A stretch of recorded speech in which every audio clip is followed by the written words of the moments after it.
অজানা আওয়াজের জাদু। মনে আছে সেই অডিওর কথা, যেখানে সূরা বাকারার মধ্যে তেলাওয়াতের আড়ালে হালকা আওয়াজে ঢুকিয়ে দেওয়া হয়েছিল জাদুবাক্য। এই ধরনের জাদুকে বলা হয় সিহিরুল হাওয়াতিফ, অর্থাৎ অদৃশ্য কণ্ঠের জাদু। এ জাদুর লক্ষণ সমূহ: জাগ্রত অবস্থায় কেউ ডাকছে শুনতে পাওয়া বা কথা বলতে শুনতে পাওয়া, শীষ দেওয়ার মতো শব্দ শোনা, কেউ এমন কথা বলছে যে তুমি অসুস্থ,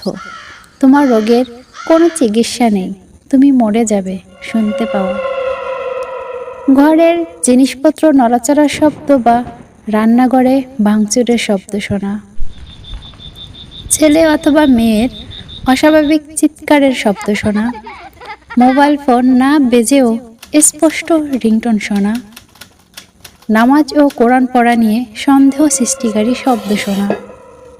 আল্লাহ ও নবী রাসূল এর বা তার সাহাবীদের কেউ গালি দিচ্ছে শোনা, পরিবার, বন্ধু ও প্রিয়জনদের বিষয়ে সন্দেহ করা, যেন তারা তার বিরুদ্ধে ষড়যন্ত্র করছে, প্রচুর ভয়ঙ্কর স্বপ্ন দেখা যা ঘুম নষ্ট করে দেয়, স্বপ্নে যেন কেউ ডাকছে এমন দেখা,